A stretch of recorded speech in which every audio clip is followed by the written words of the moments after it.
This is Based with Des and Hiram.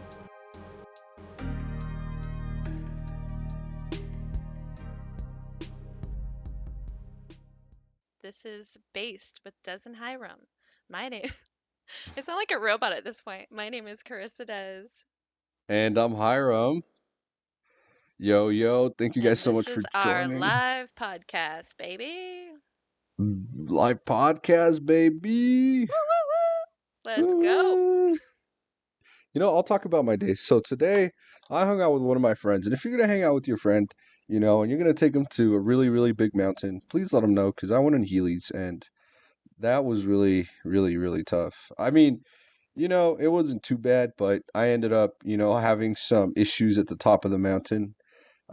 Issues like my food just not staying in my stomach after that ridiculously long walk up this really sandy mountain. It was like climbing a sand dune, except it was a mountain. Um, and if you ever climbed a sand dune, then you know what I'm talking about. And if you don't know what I'm talking about, pretend you're trying to run, but like you're running in a sandbox. That sand's heavy and it's really tough to get to the top. But either way, once I got up there, I was really glad that I did so much cardio and exercise. And I encourage every single one of you guys out there to do that. Carissa is a shining example of good health and exercise. She ate some delicious vegan tacos yesterday. Yeah, so and then, after I got off that mountain, um, you know, jumped in the car, went to go eat, and then the engine of the car blew. Oh, Such a jeez. frustrating journey. And then no, before that, I was on my way from Austin to El Paso, and if you don't know, Texas is stupid big, and between Austin and El Paso there are about 636 miles. Um, and on my way here in the first 50 miles, my car broke down. Yikes. And I had to come all the way to El Paso, pick up a truck and a trailer, and then drive all the way back, pick up my car, and then drive all the way right back. So I drove easily. I think, easily in one day, I drove over 1.2 thousand miles. And in the last 3 days, I've driven over, 1.5, close to 1.7 thousand miles in a car. I am tired of being in a car. I don't ever want to be in a car again, but I guess I don't have an option since that's our only form of transportation. But hey, maybe we'll talk about that in our climate change discussion, right? I don't have a car because I got into a little fender bender. I had, my tires popped and then my axle bent, so my car was a total loss, which I already talked about in another episode. But I'm planning on getting a new car, and right now I'm riding a bike around. So, Mm, you know, that's healthy though. That's a little so more healthy. eco-friendly. It is an e-bike, so Hey, I don't even know how I think they pick them up and charge them. I'm not even sure. I don't think they're like solar powered or anything like that. that's so cool. Check this out, folks. Bought this in Cuba when I was in Cuba. Cool stuff. Just a postcard. Cuba's pretty good. Pretty good What's choice. Cuba like? It's gorgeous. Very different from the United States, obviously. One thing that I found really interesting, and one thing that I researched, I researched clothing in Cuba, clothing trends, specifically like the cultural symbol of like certain clothing brands. In the United States, people flex Supreme, people flex Gucci, people are flexing the Louis Vuitton. Because when you wear it, you're trying to tell people, hey, yo, I can afford this, $80 t-shirt. But in Cuba, because there's no such thing Y'all as are suckers. capitalism, Y'all are suckers. That's all I gotta say. in I've Cuba, never been for name because brand shit, yeah, but it's it's it's okay if you're into it, I guess. It's okay. in Cuba though, if you go to Cuba, you can see a bunch of people wearing fake Supreme, fake Gucci. Like everybody wears Supreme in Cuba, and like fake Supreme, right? And it's funny because like in Cuba, there's no capitalism, so to people, it doesn't mean that you have money just because you're wearing something that says Supreme, right? They wear it because people that sing reggaeton like Bad Bunny wear Gucci and Supreme and they Hmm. like the music and they like the culture, so they associate Supreme to the music and not the money because in Cuba, there's no private. I mean, there are private businesses now, but it's complicated. It's a communist country, and so like you're not seeing Supreme selling their merch in Cuba. There's no way in hell people make like $10 a month in Cuba. Right? Most people can't buy commodities. Like most people can't buy Oh, Kurt's shoes or. here. Yay. He got And in. We were working on that for a while. Keep talking. today we have an awesome guest coming up soon. Carissa is busy His trying name to is get Kurt this Homser. guest I think I'm saying that right. on our podcast, and we're talking about climate change today, right? Climate change and like water protectors and global warming and things like that. Activism related Great. to those things. Hey guys, Hey, Hey, Kurt, how's it going? Great to meet you. great to meet you too, Hiram. How's things in Austin? Things are great in Austin. Thankfully, I'm not Awesome. there though. I'm in El Paso right now with my Uh, family, about all right. 600 miles for away. Christmas. How's your grandmother doing? Did, didn't My didn't you live with your grandmother in Austin? No, no, no. I actually live with my younger brother in Austin. But my Okay. grandmother was recently sick with COVID, but she recovered, 84 years old, beat COVID, Awesome. Wow.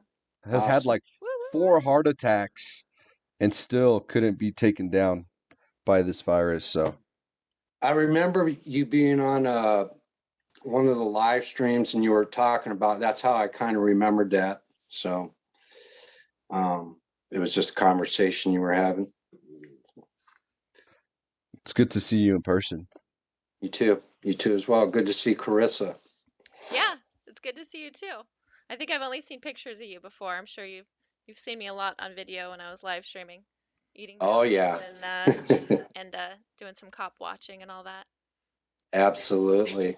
You've done a great job, Carissa. Both of you. I Thank you. really, to go out and do what you guys did is really admirable. I mean, it's just amazing. Not just you guys, but several others. I mean, what a time and place. I mean, it's hard to put it into words, actually. Yeah, it So was pretty amazing and definitely a historical time that I'm glad that I was a part of. And you and I actually had some conversations about the tear gas that was used. And I did a little bit of research. You know, I have a background in biology.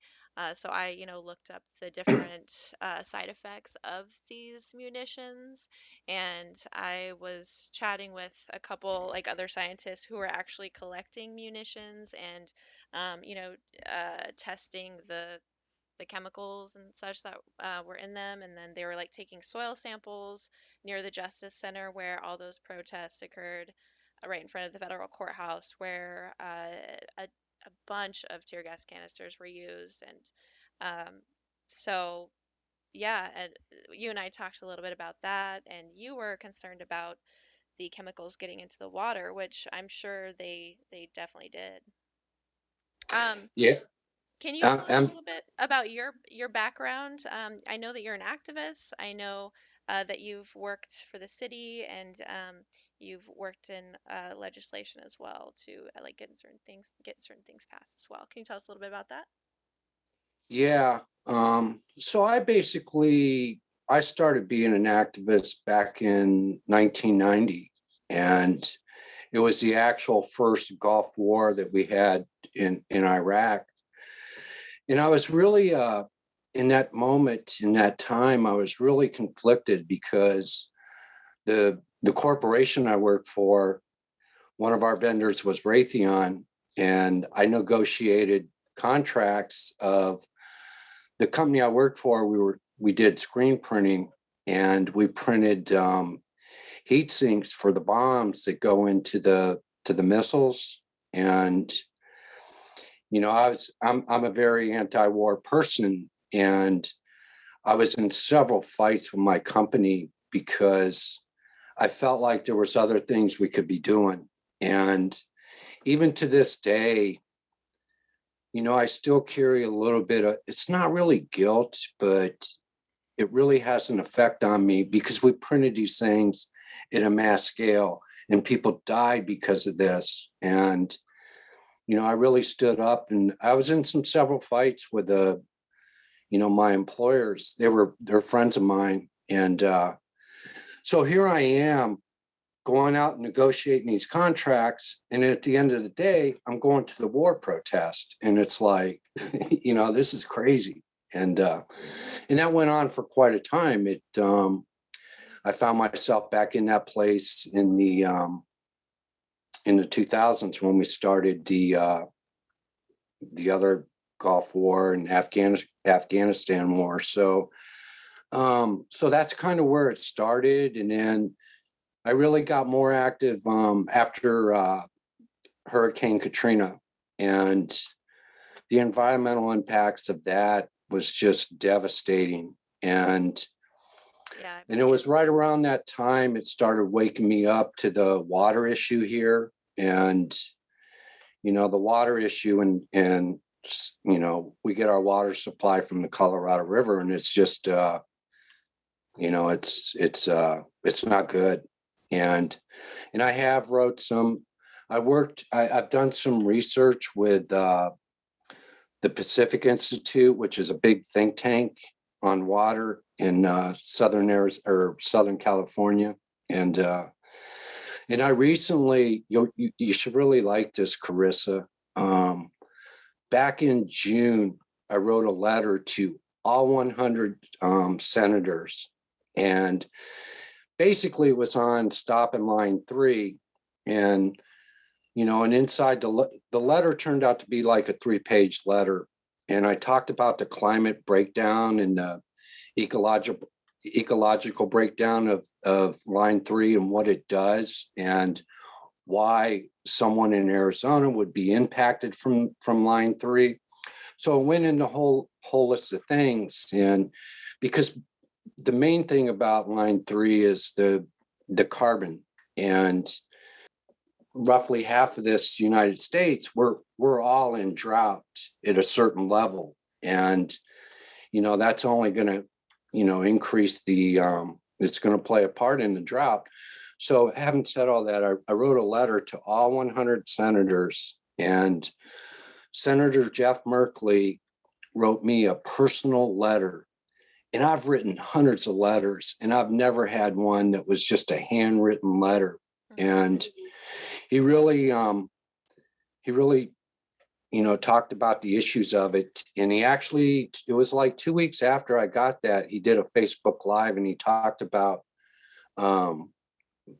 line 3. And he's actually him and Ron Wyden are passing some legislation that some of the things that was in that letter, they're actually trying to get the legislation passed. So It's really interesting because I often have heard, and I specifically in a class I took in college, that liberalism as an ideology, like not liberalism the way we understand it today in terms of like right left wing. I'm talking about classical liberalism, like ideas of autonomy, democracy, that liberalism.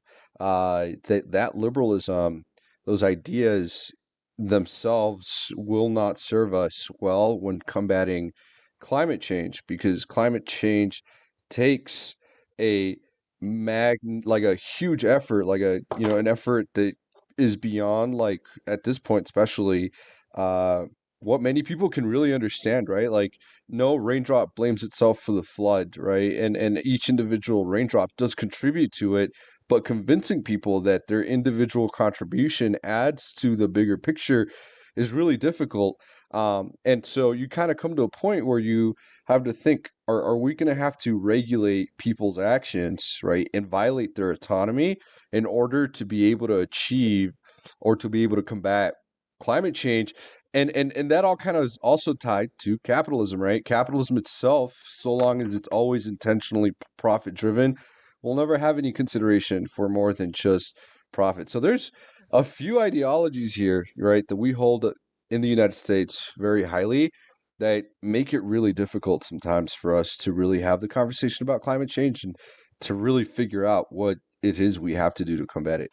yeah, because climate change itself is so big and it's so enormous. And to a lot of people, a lot of fluent people I know here, like thinking of climate breakdown, they're talking about how long their air conditioner's been on for the day, and that's not really, for a lot of people, that's not really it. And Yeah, it's not really.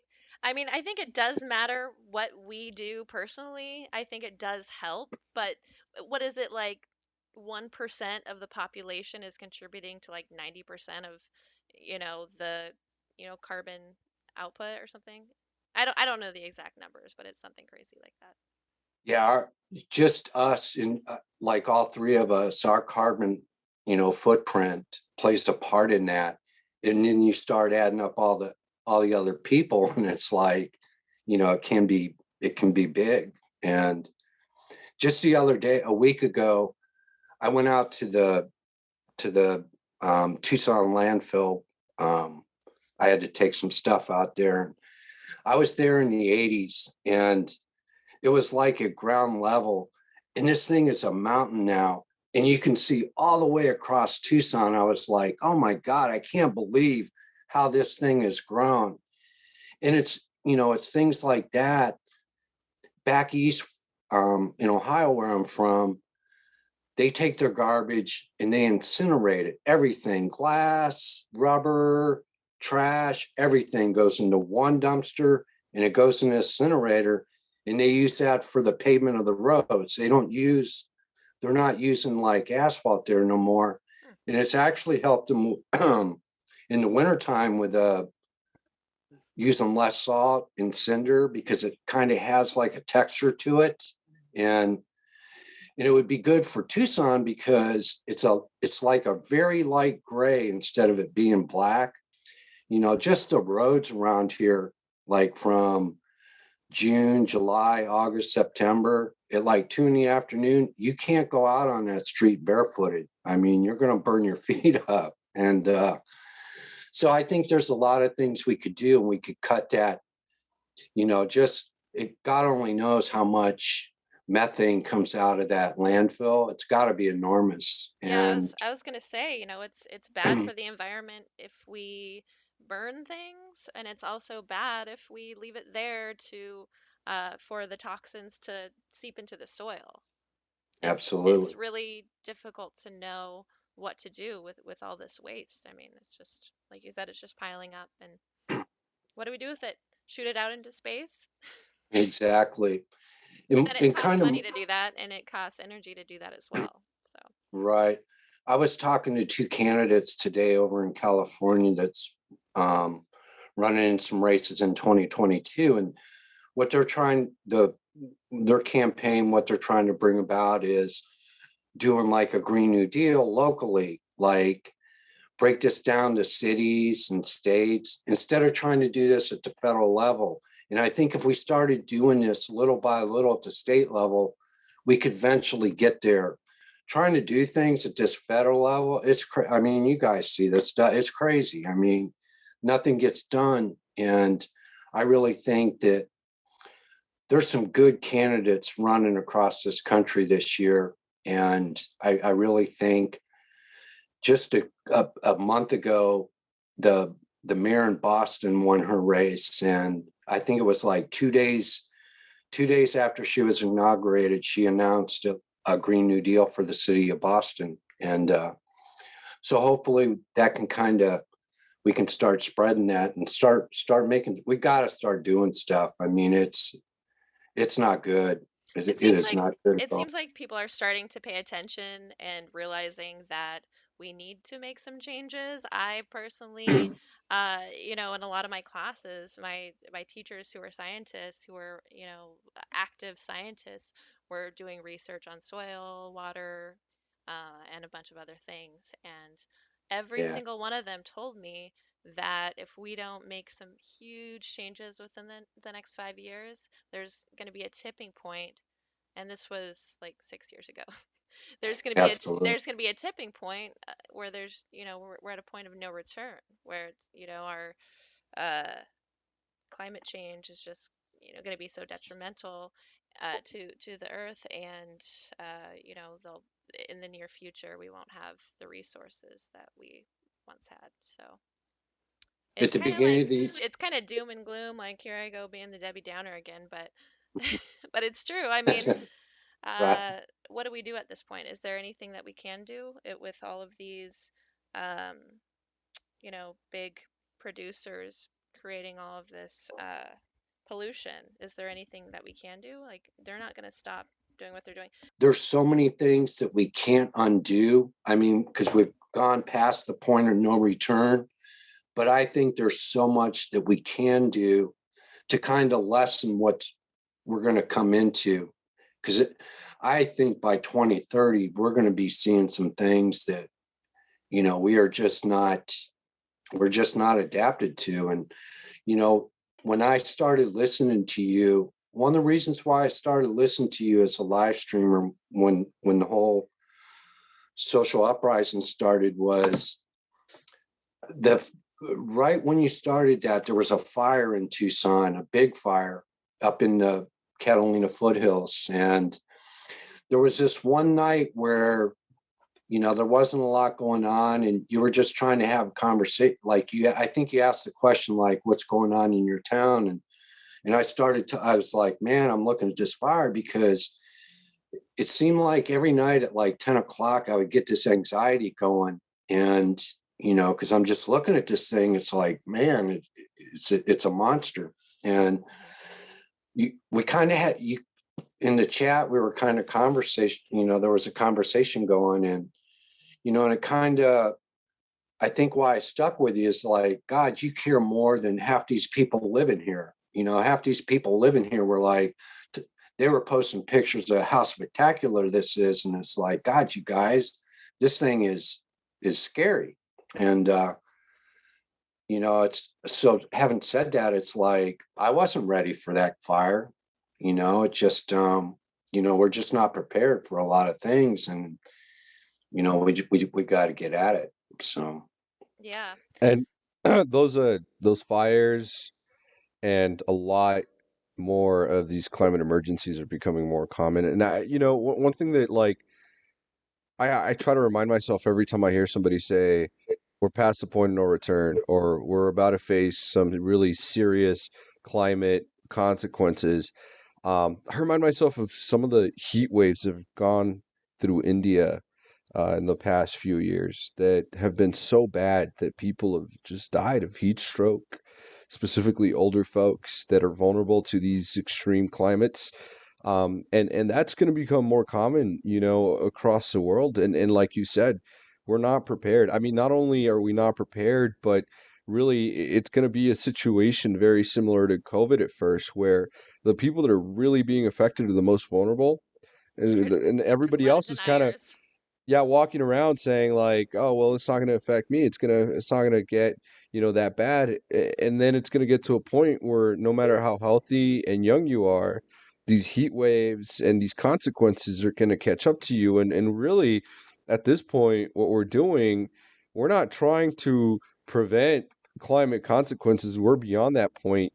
People are going to die from heat stroke, people are going to die in hurricanes, natural disasters that are going to be more common. We're just trying to make sure that not everybody, is going to be. I mean, and even then, it's like everybody's going to be suffering the consequences. It's going to be like a lot like COVID, like where, we're just trying to really mitigate the amount of people, going through it. And I'm just hoping that people don't get caught up, especially in the United States, on this idea that like everything's okay just because it hasn't hit us yet, or because we're that young person that hasn't died from COVID.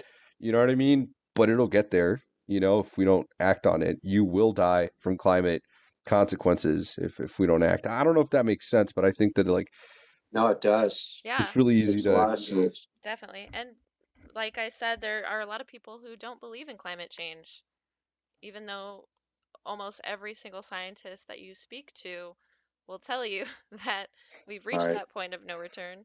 And Especially Bill Nye. yeah, uh, I mean, there are some things like the hole in the ozone layer has repaired itself, or not itself, but we've done what we could to repair Right. that, and that's great. And that was surprising it was surprising for me to see that in the news like a couple months ago. So, we're doing some things, we're taking some actions, and I think there is a chance with the technology that we have to make some big changes, and maybe instead of the billionaires spending a ton of money to go to outer space, they could use that money, and maybe they are, but maybe they could use that money to uh, you know figure out ways to clean water and to uh, get rid of uh, toxins in the environment and pollution. It's, Exactly. Just the amount of in 2021 across the United States, just the sheer amount of what I've seen in the climate breakdown and ecological breakdown is just astounding to me. And, I'm already like, we're a week away from 2022 and I'm already tired of it. It's because I see what's coming. And the thing is like, the stuff I do, what I research on and try to, the organizations I work with, it takes a lot of time and it takes a lot of effort. And back like say I forget when it was, like 6 years ago, I kind of rearranged my life to be able to do this. And not everyone has that opportunity. Not everyone can see that. A single mom that's working 2 jobs and taking care of kids, she has no idea what, she can't really kind of get really into what this is all about, because the news is terrible. When they talk about climate change, it's like I wish they wouldn't even do it. yeah, It's it's because depressing it is. And going to hard reality. Hiram's right, going back to Hiram's point about the ones that sort of, they're not there, they don't really believe in it. I see us being able to bring them on. The people I worry about the most and who I fight with is the climate deniers. And there's so many of the fossil fuel industry is they're just so pro it misinformation. And they do it so well and they're so powerful. They have the money to do it, they have the people to do it, and they just go at it. And I some of the work I've done with some of the organizations, I've gotten emails with like death threats from the fossil fuel industry, and just all this horrible stuff. Do you take those pretty seriously? The the death threats? There's a couple times where it was, I felt I could really feel it coming on, and I was like, wow, this is going beyond, it's actually, it was kind of scary. It's sad that we can't like work together, and there's this whole division with a whole part of that industry, and it's like, come on, guys. It's a one fascinating thing to me about the whole topic of the fossil fuel industries.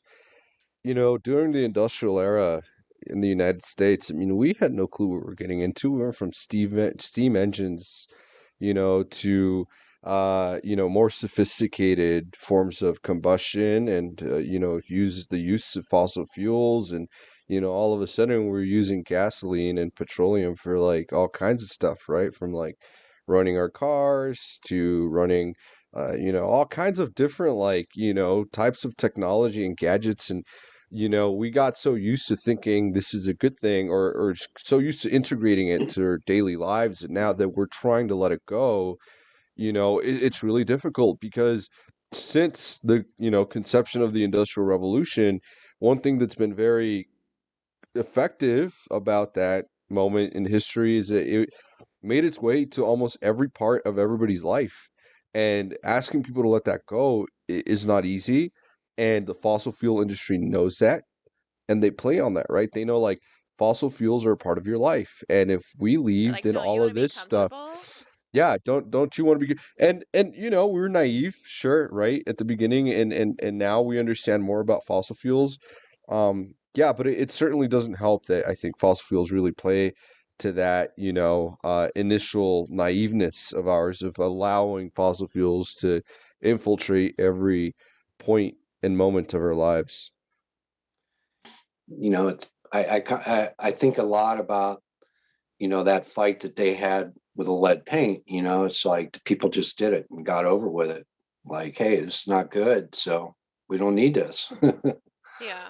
But I feel like, there weren't maybe the lead paint makers weren't making as much money as the big oil companies, though.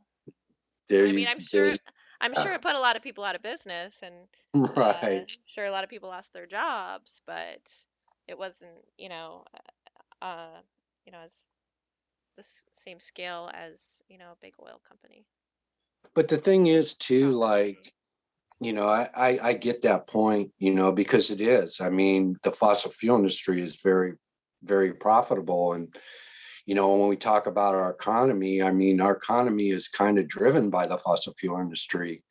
But I do see in ways that if we convert over the guys working in it, they can still do just as good. Now, granted, the shareholders and stuff may not make the profit that they get, and that's why there is such a fight, because those are always the guys in the room, and that's our challenge. Yeah, And I understand how it's very difficult to say no to working for these big companies. Also, personally, because I had a friend who worked at, like an oil mine, and he offered me a job, and he said that it would be like on the high end $200,000 a year. I was like, I don't want to support this company, but that does sound like a lot of money. Like, sounds good to me, but I decided not to work for that company. I'm not going to say who it was, but I really thought about it. That would help me out a ton in my personal life. I'd be able to pay off my student loan debt and all that. I'd be comfortable, but I chose my soul over money. right, and I do think, I see, you know, being in this stuff, I see there's so many ways and so much potential. And I think there's just as much potential in the renewable side as there is into the fossil side. I do see people doing really well in that. And one of the things that it's kind of sad, because the Green New Deal, all the proposals of it really don't get talked about. And one, they bring up the solar panels, and basically the solar panels portions of the Green New Deal, to me, is just sort of this is what we're going to do. There are so many other things in cleaning up and converting over that people could do really well in. And we just don't talk about that part. Those part of the proposals of the Green New Deal just get shoved down, and they just sort of go on the, like, solar panel kind of opposition of it, and all the rhetoric kind of comes out of that. And I really believe there's a lot of ways, because I know a lot of guys in the gas industry, and they work a very dangerous. Working in the oil and gas is probably like one of the number one most dangerous jobs out there. And there's guys out there in hazmat suits and stuff doing this stuff. And we've had the whole generation of the black lung disease, and all that plays a part into our healthcare system. And it's just the amount of people that's in our healthcare system, from like asthma, cancer, and the pollution, and then the workers. I mean, it's got to be astronomical. So, yeah, and get this. So recently, there was an explosion in Houston, Texas. Big news. I don't know if There was one today too in the one Baytown. today in Baytown. My best friend's from Baytown. I've been to Baytown quite a few times. It's like right around the corner from us. And my dad's friend, I think, I mean, my friend's dad even used to work at those oil refineries and stuff there at these factories. A couple things about that Baytown area. One, when I was in class, I took a healthcare policy class and we studied the effects of pollution on folks in that area. And we found that there was a huge spike in the number of cases of asthma and lung cancer and different types of cancer as a result of the location of those plants and the chemicals they were outputting. And that, as in our healthcare policy class, resulted in an increase in cost of healthcare, but not only an increase in the cost of healthcare and an increase in asthma, but an increase in asthma and cancer and healthcare costs within minority communities. So all the people that were living around those factories were people of color, Hispanic, black, black and brown people were just being bombarded by this ridiculous amount of pollution, and it's costing our healthcare system. Like, it's costing everybody money, to allow this to happen. Why? For a couple extra dollars, but really the effect on our healthcare system is huge. The effect on minority communities is huge. And then on top of that, I mean, you have this huge explosion now that kind of reminds us of where, a lot of this stuff is headed, right? To a huge calamity ultimately. Absolutely. If you take, I think if we took a map of the social justice uprise, all those cities that's been a part of the uprise, and then take a map of the environmental injustice, and I think if you just overlay them over top another, you come out with the same thing. It is all the same thing. There is so much. We saw Hurricane Ida come through New Orleans there, and after Hurricane Katrina, they had an opportunity to get all those power lines out of there, and all those people in that whole area lost power when they had an opportunity to do it. And it kind of goes back to the Green New Deal thing. It's like you eliminate all that stuff, and when you do get that, when you're faced with that, here comes the hurricane, you can still keep the lights on. And there's so much to it. It's just unreal. It just piles up. Yeah. So I have a question, What's and that? it's kind of funny, but it's a real question. Do you think that the future is going to, if it gets really bad, when it gets really bad, do you think it'll be more like Waterworld or like Mad Max? Hmm. I feel like I'm ready for either situation. I've watched both movies several times. Right. I'm ready. I mean, I don't want it It's to get that. I don't want it to get that way, but right. That's why I stay active, because I don't want to get it that way. And I truly believe that there are so many things we can do to not get us to that place. It's not going to be pretty, but it doesn't have to be so ugly. Like, God, both of those movies, like, ugh, it sends chills down my bones, because I see all this happening. And it's they tell us to go out in nature and go out and see things. And I can go outside the backyard, go back into the wash back there, and I can see how things have changed. And actually, just the other day, I think it was on Monday, I took my dog to the park. We went to this park from like 2013 to 2016. And in 2016, we stopped going there because there's a certain area of the park that was full of like rabbits and squirrels. And my princess, like, she's a poodle, so she's a hunter, and poodles were the hunters of the breed. I used to So have a she poodle. just, oh, did you? So she would love to just, go chase around those rabbits. And by 2016, at some point, she didn't even want to go there because it's like, it's gone. And, there's just so many things you can see. All the trees in Tucson, if you look at the west side of where this, because the sun sets on the west, so many of the trees are burnt. They have burn marks in them, and it's just the cactus. The cactus are typically like a green color, and the ones that are in the sun, that's been in the sun like all day, Gray. they're turning purplish, kind of like a purplish gray kind of thing. And it's just, you can see this stuff. You don't have to be an expert. You don't have to be you don't have to be an expert to see this stuff going on. It's like, hey, this is not right. I mean, if my little dog can doesn't want to go to the park because the rabbits are, something's wrong here, guys. It's not that hard to Signs are figure out. there.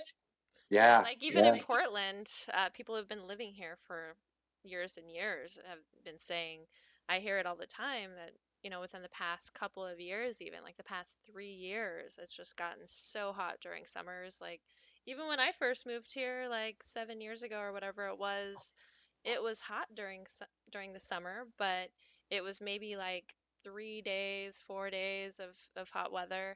This summer it was like 2 weeks, and I didn't have air conditioning in my place, so it was. I definitely felt it. I definitely saw those signs for sure. That heat wave was really bad. And, there was a missed opportunity because so much happened there. And I forget the number. I think it was like 130 people died just in Portland from that heat wave. A And lot a of lot of houseless individuals. there was some that were just alone inside a place because they didn't have air conditioning, no ventilation. And because I think a lot of places there, they don't really need it, or didn't need it. And, it's, and what's interesting is you guys are not going to have a good week. I'm sorry to tell you that, Carissa, but It's you're gonna getting snow some here. weather. Yeah, you're getting some weather. It's not good. And it's Oh, I like like the exact. snow. Yeah. And this Not a fan. weather event that's coming now is 6 months of the heat wave, right at the 6 month mark. It's incredible. And yeah, it's changed. Mhm. Yeah, I mean, there's Yeah, definitely some changes happening. right. People are saying You guys had actually, remember back at the beginning of 2021, you guys had that real bad ice storm. I think it was like the end part of January. hmm Yep. That, and then that heat wave, It was like and then mid-January because a lot of people don't know this, but I have two kids. And my son was born right before that storm. Like we were able to leave the hospital a little bit early because we knew it was coming and we didn't want to be trapped there. But there were like I lived in a big house at the time, and there were just like branches that fell through the roof and everything. It was pretty crazy, but anyway, so I don't know. yeah, Went on a little bit. yes, so that, and then the heat wave, and then the the that atmospheric river that came through back in, I think it was in September, but I don't think Portland got much of that. There was, I think it affected Washington more than Portland, but the Pacific Northwest is really showing some. They're showing some real strong signs of climate change. Yeah.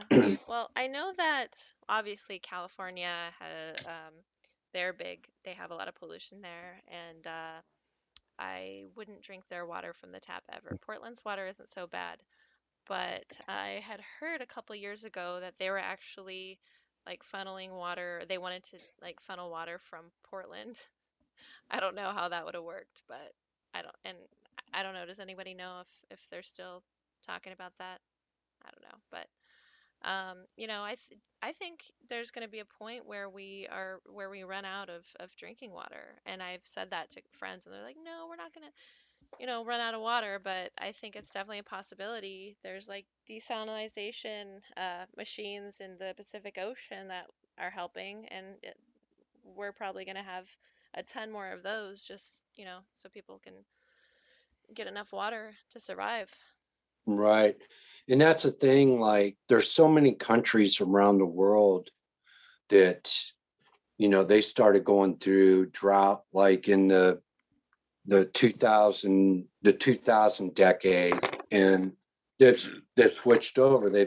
Some countries have switched over to recycling the wastewater, and and that's something that we may have to do. And the thing is like when we get to that place, we really have to trust one another. At the Pacific Institute, they have a lot of seminars, and a lot of people from around the world come in, and I've really learned a lot of things from the other countries on how they've done it. And just in the Colorado River, I mean, we're at that place right now. We need to get our butts going. I mean, we're going to take Arizona's getting their water cut.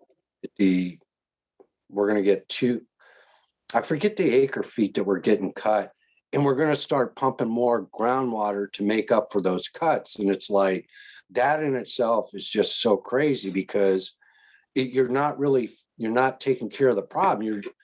You're actually making another problem, because pumping groundwater, you don't get that back. Once you do it, it's it, and especially in an area with no precipitation, you don't get there is no recharge. And so, yeah, we need to be doing this stuff now. And, talking about like desalination, water recycling, actually, I know a lot about that because I used to do debate, and that was one of our resolutions. We talked about nuclear desalination, and I did so much research. One thing, though, that I've learned about that, one, that technology is something we really need to start developing because, like you said, we're running out of sources of water that are viable for us. And then two, the amount of water we recycle in the United States is so dismal. It's an embarrassment. We recycle somewhere like 6% of our water. I went to Israel. I visited a water recycling facility in Israel. Israel leads the world in water recycling, with around like 90 or so percent of their water being recycled, their wastewater. Spent the whole day at that facility. Even had, I think, the CEO of that recycling company there talk to us about just how little water recycling happens around the world. You look at the UK, you look at European countries, 6%, 10%, 5%. Singapore is the only other country, I think somewhere in the 70s. And I could be wrong about these percentages, but it's literally pretty much just Israel and Singapore really recycling their water, and everybody else is not. And especially and desalination too is one of those technologies in Israel. But I mean, it's just ridiculous how it's only those two countries and everybody else is like falling behind by like at least 60, 70, 80%. We're talking about Western countries like the United States falling behind on this. here in Arizona, we have crazy politics. We're pretty much a red state. And in 2011, we sold 143,000 acres to Saudi Arabia for them to grow alfalfa, which alfalfa takes the most water of any of the irrigation plants. And so they have 15 wells that supposedly is, the water in them is like 150, I think it's 150 billion gallons of water in all these wells. And it's like, here we are doing stuff like that. And if you bring this up to the legislators and stuff, they're like, well, there's nothing we could do, because it would be like going to a homeowner and saying, you can't water your lawn, or you can't do this. And it's like, doing stuff like this is like, it's insanity. And even doing it in 2011, many of us saw this water issue. It's not like the water issue just started yesterday or a week ago. I mean, this drought has been happening for 20 years. And, you look at pictures of like, I don't know, maybe 1990 of the Hoover Dam, and look at it today, it is like unbelievable. And, and part of it is the biggest producer is the agriculture. and then you have the, it just kind of goes down from there, and it's wild. And I think for us in Arizona, we really got to get on board with the recycling in the wastewater. And because So, why do you think it is that we don't recycle our water as much as other countries? Uh, Do you the know? stigma. Yeah, I yeah, actually. Because people are like, well, it's funny because I was eating dinner with my kids the other day, and my son was like, "Where do we get our water from?" And I told them all, it rains, goes, and then we like go to the bathroom, it goes in the sewers, and then we recycle it. And he was like, "So we're drinking pee?" And I'm like, "No, it's recycled." But is that kind of part of it? Like That is a huge part of it, actually. I can actually kind of speak on this because I spent that entire day at that water recycling facility in Israel. And one thing I learned was that like people just don't like drinking water that like was previously wastewater, right? People don't want to be drinking water. They're like, oh, this used to be poop. And honestly, sure, right? But it gets recycled to where, it's no longer what it used to be, right? It may have derived from a particular source, but it's come so far from that it's completely drinkable, free of bacteria and anything that could cause you harm. But because Americans can't get over that stigma, we haven't been able to fund wastewater recycling, and it's so frustrating.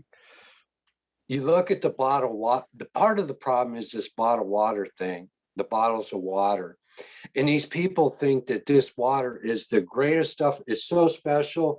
That water in those bottles come from the same line that mine is. All it does is I have the reverse osmosis in my house.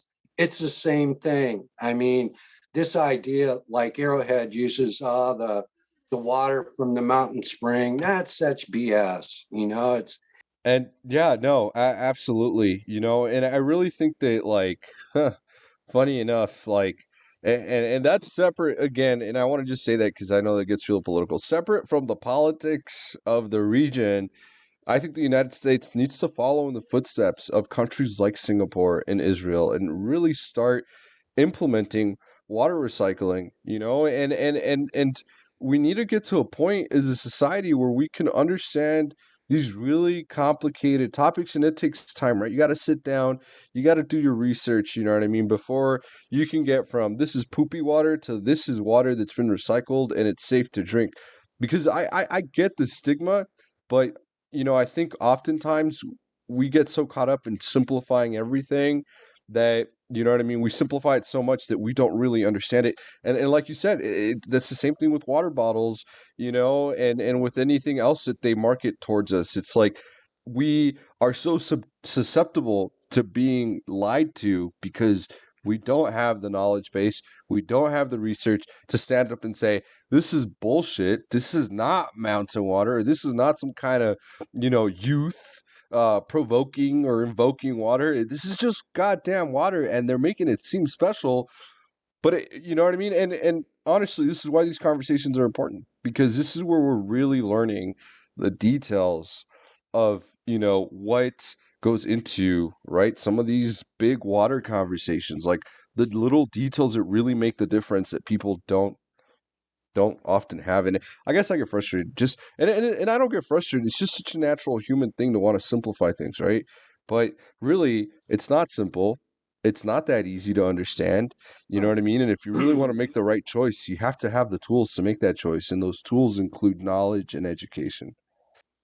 down where you're at, there's the Permian Basin, and then over in Pennsylvania, you have the Marcellus Shale area. And all that water has been, there's so many waterways that are, even if you look at a map of the contaminated water of the US, the Midwest all the way down is just, it just goes on down. And so, these people going back to the people like, oh, we can't drink the poopy water. Well, if there's a Nestle plant in that area and they're bottling water, guess what you guys are drinking? You're drinking that water waste that's contaminated. It's like I'm working on a thing with the Food and Water Watch. We're doing a ban for fracking. We're trying to get Biden to jump in on it for 2025. And there's a map. I want to get your email address. I'll send you this. This map is like mind blowing when you see this thing. And um, I think a really important parts of being able to overcome some of these big barriers is going to come from us, right? Like you said, there's a generation maybe at some point that really respected their environments, and I think we've come to a point where it's not that we don't respect our environment, but yeah, it's kind of like it's a prisoner's dilemma. It's a game theory thing where, like, I don't know if people are familiar with the prisoner's dilemma out there. If you're wondering what I'm talking about, look it up. But essentially what I'm saying is that, like, we've come to a point where we're reckless because we think everybody else is reckless too. You know what I mean? And so everybody's kind of given up on this idea of trying to be clean because you're like, well, I'm just adding a little wrapper here and there. I'm just throwing out this little straw, sometimes. And you're thinking it's not a big deal because everybody else is like putting out 15, 20 straws. Mine is just one. Um, and I think part of that is because we're so interconnected nowadays. Our society's really complicated. Our life moves really fast, and maybe back in a generation then, things were a little simple. We were more conscious about our own individual actions and their impact on, the environment around us. It was like, you know what I mean? It was a much more, I don't know, aware, self-aware lifestyle because we weren't so caught up in the, fast moving pace of society nowadays. right. I was really hoping that the social uprising and the environmental active, um, those active in the environmental side, would have connected together and made this one big uprising. And because all along in the social uprising, I kept thinking about it, like how, you know, the environmental side, we have made some, just this year alone, um, in the environmental side, we were able to stop Jordan Cove, which is a pipeline up in Oregon, and we stopped one in Tennessee, and there's one more. Oh, and then in New York City, they put a ban on the cracker plants, and those are some really big wins.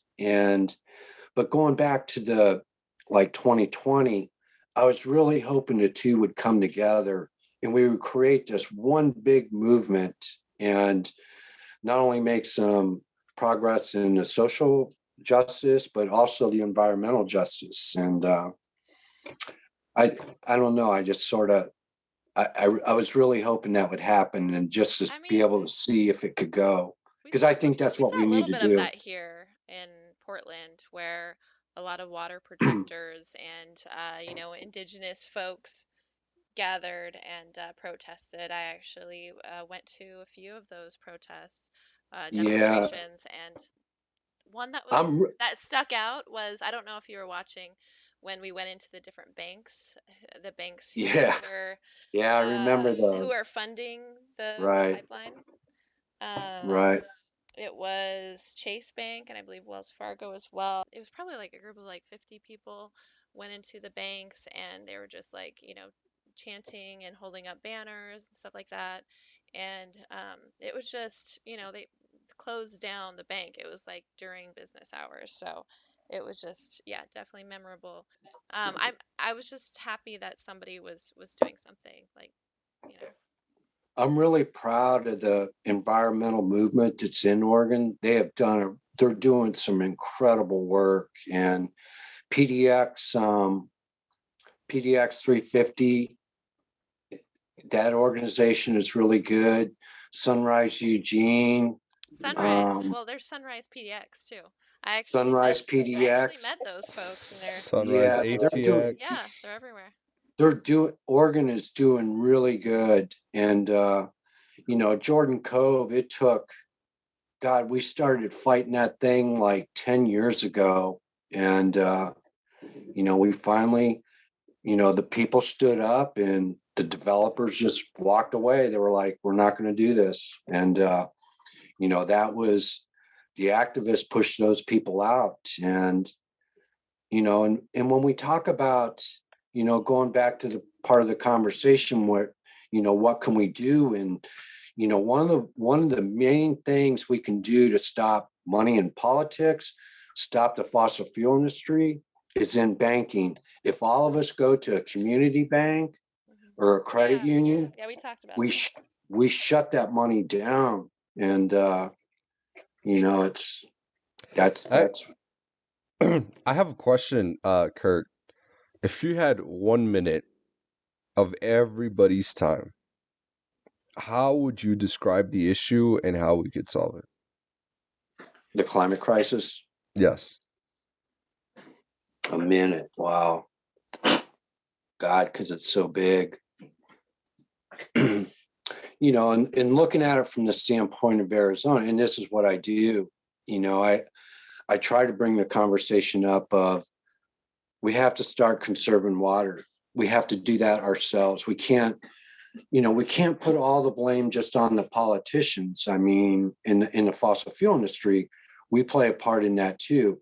And if we play a part in that and start doing that, then we push those people to start doing that. And I think it's up to us to get them to do it. And I really believe that we can do this and we can get those people to move, and the fossil fuel industry.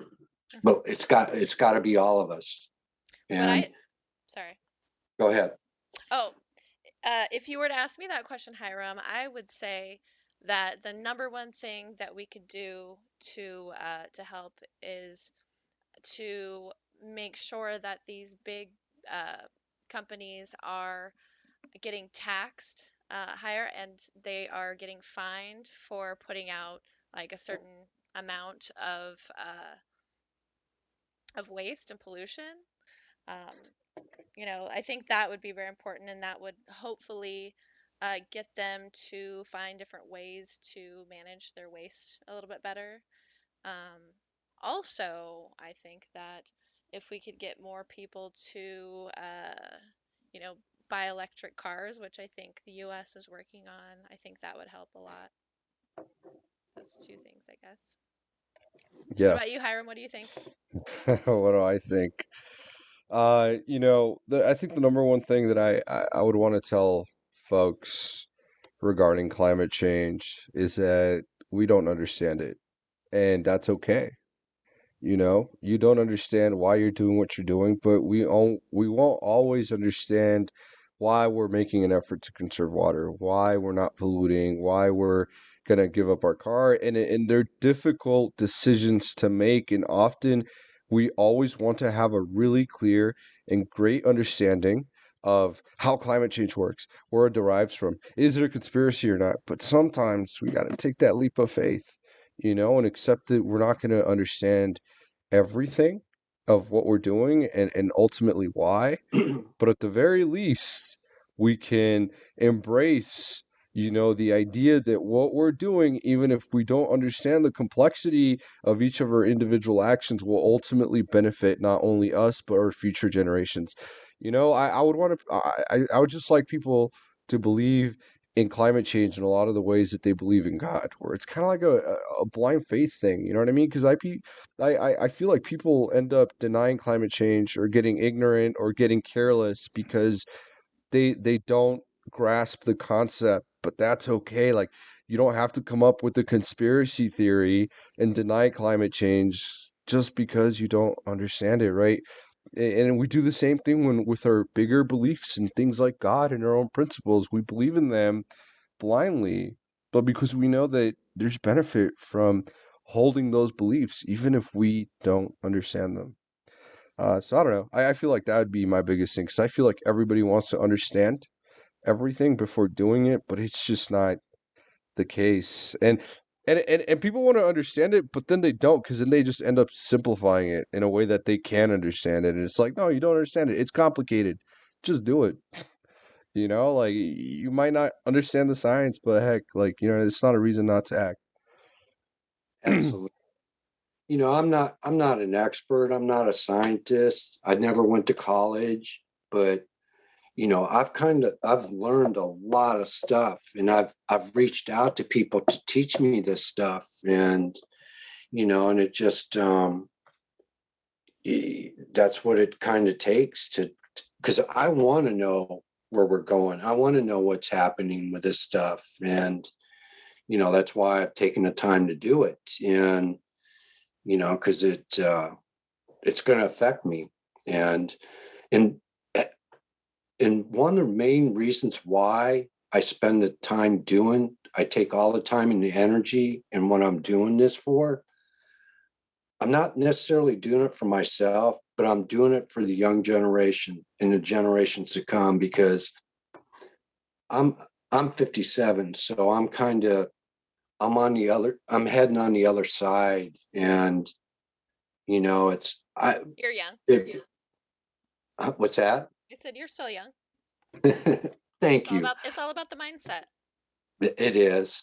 I don't feel old at all, but my generation, I get after my generation because we haven't handed things down to the next generation, and I think a lot of that is part of the problem. And my generation looks at climate change a whole lot different than I love Generation X or Generation Z, and I hope I live long enough for when they're in power, because they are going to be like all over this stuff. And it's I just hope I get to be in that moment. And Yeah. I spend a lot of time with organizers, and and most of them are Generation Z, and I really value that time. And I'm around some really great young people that are just incredible. And and I'm not saying this in a bragging way, but they really look up to me because their parents are my age, and they try to bring this stuff up, and they get put down, they get put in this place like, you don't know what you're talking about, and da, da, da, da. And Yeah.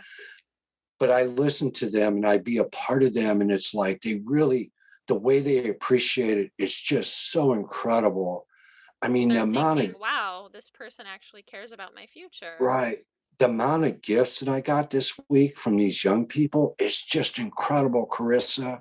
And it's like, I don't even ask for that kind of stuff. And they're like, no, we really admire you. We really appreciate you. And we want you to have this. And it's like, because it's kind of hard for me, because I don't do it for that, and it's just, but how they are is just, I mean, really, that's part of it, though, is the happiness of the future generations.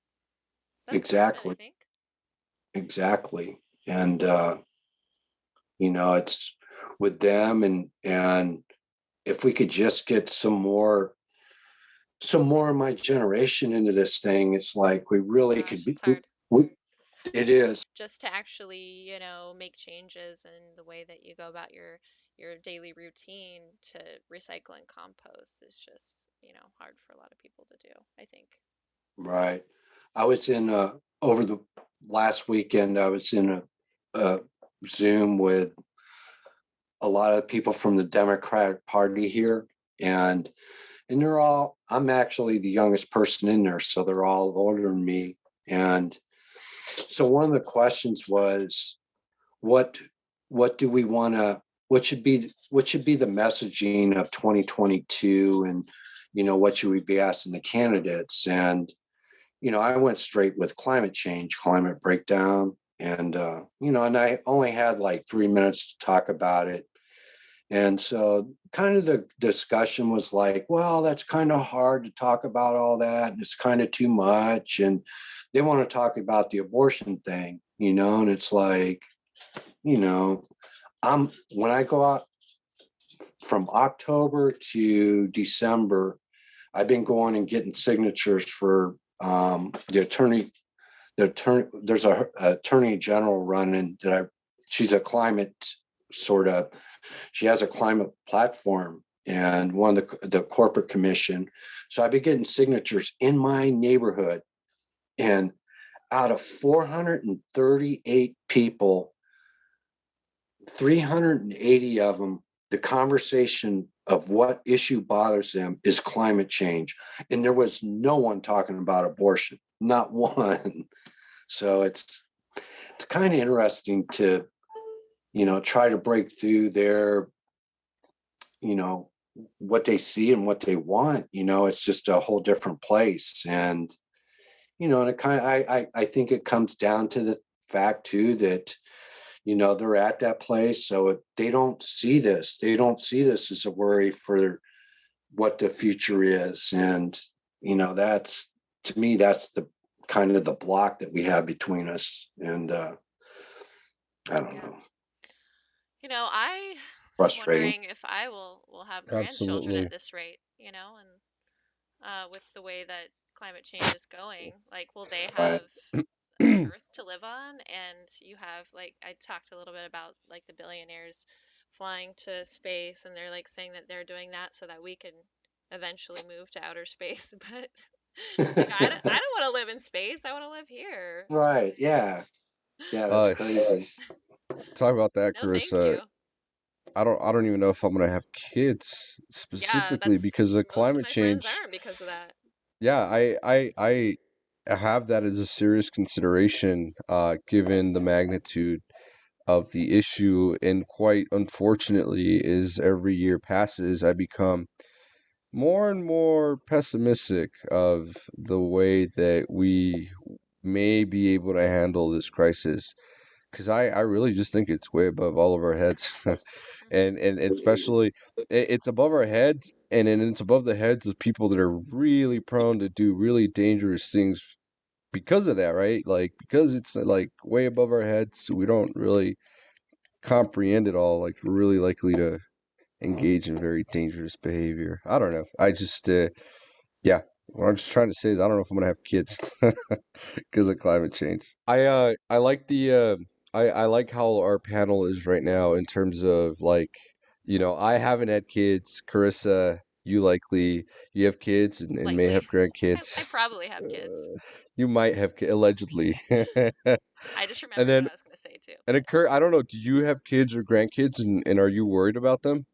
Yes. So I have stepkids, and I'm very concerned about them, and then the grandkids.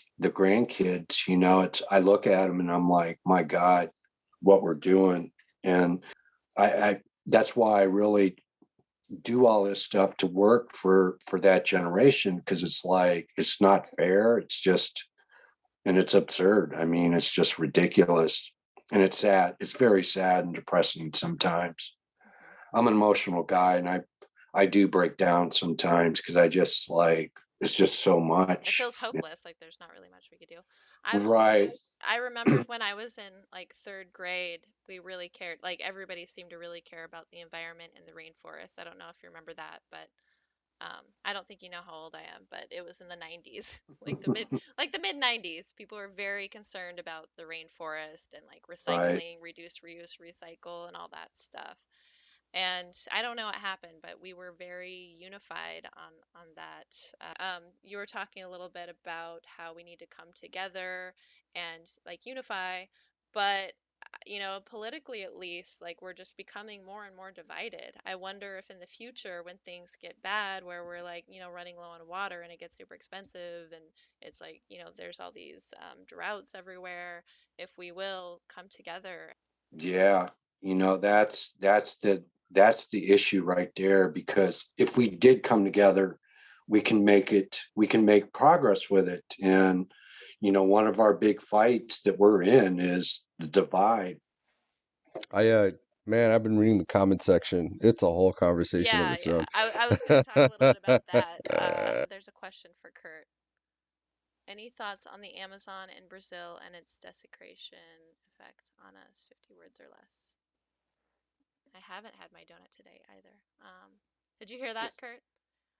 No, I This didn't. question is for you. Any thoughts on the Amazon in Brazil and its desecration effect on us, or its effect on us, the desecration of the Amazon's effect on us? 50 words or Oh, less. it's that's huge. I mean, the Amazon is our lungs. I mean, that affects a lot of things. And it's sad watching what's happening there, because like I said, that's our lungs. And this idea how we can go on without that is just really mind-boggling to me, because we need it. That's our oxygen. And not just us, I mean everybody's. So the Amazon is a very important part of the planet. And we're sitting here destroying the thing. So For profit too. And what's for funny is that, profit, like, a lot of profit. something really complicated about the Amazon and the way that the trees and the plantation there gains its nutrients. It all comes from, I think, all the way from Africa. In Africa, there's a lot of nutrients that were left from microbes, prehistoric microbes and other types of nutrients in the soil in Africa that gets blown by wind currents all the way across the ocean into the Amazon. And those wind currents are really dependent on the temperature of the earth. So we got so many got so many things going on there. You know what I mean? It's not just deforestation. Right. It's the actual temperature of our earth that's gonna kill the Amazon eventually. Yeah, and Yep. it's a whole ecosystem there in the Amazon too. So like Right. once one thing goes extinct, it's just like a cascade effect. It's like a domino effect. I mean, um, it's gonna happen quickly. The It destruction of the it Amazon, is. It's going to start happening fast. just like And our coral reefs. there you go. Yep. So yeah, it's a lot of doom and gloom in this episode, but you know, You know what? we have to Somebody be beat me to it. optimistic. Someone beat me to that whole thing. A straight up knife beat me to the to the punch there from about sand coming all the way from the Sahara to the Amazon. It travels all the way there to provide nutrients to trees for us just to cut them down. Straight up knife. You're so right about that. Yeah, it's really sad how people just don't give a F about the environment. Like they, they'll travel to Hawaii and, appreciate all the beauty, but then they won't, then they just forget about it. They go back to work and it's like, you know, they think it'll still be there later or something, but it won't be if we don't make some huge changes. I personally love just to get outside and enjoy the lush forests in Portland, because I know that in 10 years they may not be there, just like taking it all in and appreciating it while it's here. I've been seeing the pictures with you with the kid. Are those your kids? The Hmm. ones that you've been showing? Yeah. Yeah. But seeing the pictures you've had out on the post, there's a couple times where I looked at them and I'm like, man, I'm like, Carissa is so cool for bringing these kids out there and learning and seeing things that they really need to see. I can drive any direction in Tucson, and you can drive down road after road and not a kid to be found. And so I always like when I see them.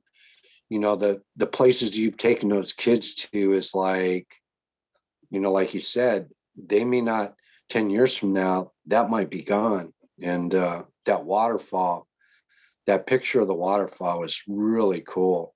And it's like, man, I hope those kids appreciate that. Yeah. Well, Kurt, do you have any last comments? Not last comments. I'm sure you have so much more to say, but what would you like to leave us with? What do you think Hiram's is got one of the things to do. most important things for us? I really don't, but I'm thinking about you, Des, and your situation without a meal, No, yeah, and I'm I'm about to sure. start getting hangry pretty soon, so Absolutely. Mm, If definitely. there's anything we can do, it's like if we continue to use our voice, and use our voice for the disenfranchised, and and then the voice for the younger generation, the voice for the grandkids generation. We have to do this, and if we don't, we I don't know. I don't know.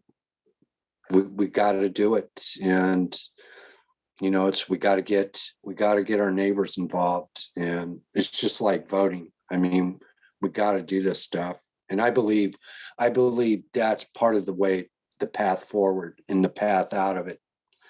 I believe in electing women. We need to get more women elected, and particularly women of color, because I think the women of color is going to solve the climate crisis. All the seminars I sit in, I am in with more It women just of gave me color chills. I agree with you. than I am You with saying that just guys. gave me chills. I could go all the seminars that I've been to in the last 5 years.